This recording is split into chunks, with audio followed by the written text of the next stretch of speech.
नमस्कार दोस्तों, आपका स्वागत है मेरे YouTube channel study with housewife में। जैसे कि आपको पता है कि हम मध्य प्रदेश आंगनबाड़ी कार्यकर्ता और सहायिका की मेरिट लिस्ट का हम बेसब्री से इंतज़ार है कि इसकी मेरिट लिस्ट कब आएगी। जैसे कि आपको बता दें कि मध्य प्रदेश में पूरे ज़िलों में लगभग 19,000 से ज़्यादा पदों की ये भर्ती हुई है और यह मेरिट बेस पर यह वैकेंसी हुई है। अब सभी को इंतज़ार है कि रिज़ल्ट कब आएगा, मतलब मेरिट लिस्ट कब आएगी।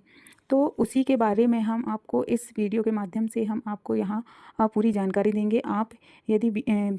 आप वीडियो के लास्ट तक बने रहिएगा। तो जैसे कि आपको पता है और हम आपको वो पूरे ऑफिशियल तरीके से बताएंगे, डेट बाय डेट फॉर्म कब भरे हैं और कब नहीं भरेंगे, इन सब चीज़ों के बारे में हम आपको बताएंगे। जैसे कि हमको पता है कि फॉर्म आवेदन भरना शुरू हुआ था 4 जुलाई से, ठीक है। आवेदन भरना शुरू हुआ था, ठीक है, और 8 जुलाई तक 12 बजे तक लास्ट डेट आवेदन फॉर्म फिल किए गए थे, ठीक है। अब आपकी मेरिट लिस्ट तैयार की जाएगी। अब हम आपको यहाँ पे एक PDF के माध्यम से हम आपको बताएंगे, जो कि हम महिला बाल विकास से डाउनलोड किए हैं। जैसे कि हम आपको बताएं यहाँ पे ऑनलाइन नियुक्ति प्रक्रिया हेतु समय सीमा सारणी, ठीक है। आवेदन प्राप्त करना, आवेदन पत्र आमंत्रण की सूचना जारी होने के दिनांक से 10 दिवस, मतलब जो आवेदन आमंत्रण की सूचना जारी, मतलब 10 दिवस में यह देखेंगे हम कि आवेदन प्राप्त किए। जैसे हमने देख लिए, ठीक है, 10 दिन लगे मतलब हमको आवेदन वो करने में, ठीक है। अब है अंतिम सूची का प्रकाशन, आवेदन प्राप्ति की अंतिम तिथि से 15 दिन, मतलब जो आवेदन प्राप्त हुए हैं, जैसे कि 8 तारीख के बाद 15 दिन, ठीक है। आवेदन जो प्राप्त हुए हैं उसके 15 दिवस मतलब सीधे 8 तारीख ये, और उसमें हम 15 दिन प्लस कर देंगे, मतलब वो सीधे 7-8, मतलब वो 22-23 जुलाई से आएगा, ठीक है। अब उसके बाद बात करें हम यहाँ पे ऑनलाइन आवेदन 2.1 ऑनलाइन आवेदन प्राप्ति की अंतिम तिथि के 3 दिवस, मतलब जो प्राप्त हुए हैं आवेदन उसकी अंतिम तिथि के 3 दिवस में ऑनलाइन भर्ती करने वाली एजेंसी द्वारा अंतरिम मेरिट लिस्ट जारी करेगा।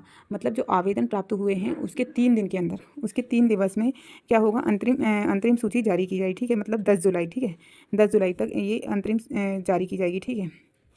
अब बात करें हम यहाँ पे तो सीधे से बात करें हम, जैसे कि हम यहाँ पे मेरिट लिस्ट की बात करें तो मेरिट लिस्ट सीधी सी बात है 22 जुलाई से 25 जुलाई तक जो है अग्रिम सूची जारी की जाएगी, है ना। अब बात करें हम यहाँ पे 2.3 की, तो खंड स्तरीय चयन समिति की बैठक की कार्रवाई विवरण के अपलोड होने के उपरांत 2 दिवस में ऑनलाइन भर्ती होने वाली एजेंसी द्वारा अंतरिम मेरिट लिस्ट जारी की जाएगी। मतलब 2 दिवस के अंदर इसकी मेरिट लिस्ट जारी की जाएगी, ठीक है। मतलब कौन सी वाली, उसके बाद, मतलब जो 10 दिवस के बाद फिर जो है वो कौन सी अंतिम, मतलब जो अंतिम वाली है उसको जारी की जाएगी, ठीक है। फिर वहाँ से अंतरिम सूची की प्रकाशन उपरांत दावे आपत्ति स्वीकार करना, अंतरिम सूची प्रकाशन के 7 दिवस, मतलब अब जैसे हमने किसी प्रकार की जैसे होता है ना कि जैसे मेरिट लिस्ट आई, मेरिट लिस्ट के बाद हमने देखा कि किसी के नंबर कम थे, लेकिन हो सकता है हमने पैसे दिया या जो भी दिया और उसके नंबर ज़्यादा बढ़ गए हैं, तो हमको ये सब कुछ पता है, तो हम उस पर आपत्ति लगा सकते हैं। तो आपत्ति दिवस के कितने दिन के अंदर, वो 7 दिन दिया जाएगा, ठीक है। उसके बाद जो मेरिट लिस्ट आएगी उसके 7 दिन के अंदर ये सारी चीज़ें दी जाएगी, ठीक है। अब बात करें हम आगे,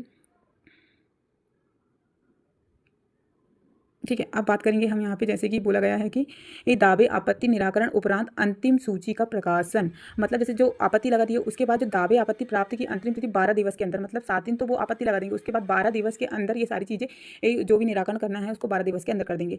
4.1 में दिया, प्राप्त दावे आपत्तियों पर तथ्यात्मक परियोजना अधिकारी द्वारा जिला कार्यक्रम अधिकारी 3 दिवस की प्रस्तुत किया जाएगा। इसके बाद 12 दिवस ये हो जाएगा, उसके बाद फिर 3 दिन में ये चीज़ें होगी, ठीक है। फिर है जिला कार्यक्रम अधिकारी द्वारा जिला स्तरीय दावे आपत्ति समिति की बैठक का आयोजन 7 दिवस में कराया जाएगा और बैठक की कार्रवाई विवरण ऑनलाइन पोर्टल पर अपलोड किया जाएगा। मतलब 3 दिवस ही प्रस्तुत किया जाएगा। उसके बाद जो है वो आपत्ति समिति की बैठक आयोजन 7 दिवस में कराया जाएगा। बैठक की कार्रवाई विवरण ऑनलाइन पोर्टल पर अपलोड की जाएगी। अब इसके बाद जो होगा आगे की प्रोसेस ये रहेगी, जिला स्तरीय दावा आपत्ति निराकरण समिति की बैठक की कार्रवाई विवरण अपलोड होने के उपरांत, मतलब अपलोड हो गई, अपलोड के 2 दिवस के अंदर ऑनलाइन भर्ती करने वाली एजेंसी द्वारा अंतिम मेरिट सूची जारी की जाएगी। मतलब ये समथिंग पहुंच गई हमारी अगस्त तक, ठीक है। अब इसके बाद नियुक्ति पत्र जारी करना होगा। अंतिम सूची जारी होने के मतलब अंतिम सूची, जैसे एग्जाम्पल वो हुई 12-13 अगस्त को वो हुई, तो उसके 2 दिन के अंदर फिर क्या होगा, नियुक्ति पत्र जारी किया जाएगा। फिर ठीक है, अंतिम सूची प्रकाशन के 10 दिवस के अंदर क्या होगा, प्रथम अपील करने की अवधि जो रहेगी वो अंतिम सूची जो है वो कब करेंगे, मतलब जैसे ही अंतिम सूची प्रकाशित हुई तो अपील करेंगे तो वो प्रथम 10 दिवस के अंदर करेंगे। प्रथम अपील का निराकरण कब हो जाएगा, वो 15 दिन के अंदर हो जाएगा, ठीक है। द्वितीय अपील करने की अवधि जो है प्रथम अपील निराकरण के 10 दिवस के अंदर होगी। द्वितीय अपील का निराकरण कब होगा, द्वितीय अपील प्राप्त होने दिवस के 15 दिन के अंदर उसका निराकरण कर दिया जाएगा। और इस प्रकार से आपकी पूरी प्रोसेस कर दी जाएगी। मतलब समथिंग इसमें 2 महीने का समय पूरा लग जाएगा और यहाँ पे जो भर्ती है वो कम्प्लीटली हो जाएगी। और यदि जैसे ही हमको कोई नई जानकारी मिलता है हम आप तक ज़रूर पहुँचाएंगे। यदि वीडियो अच्छा लगा हो तो प्लीज़ लाइक एंड सब्सक्राइब करें। Thank you.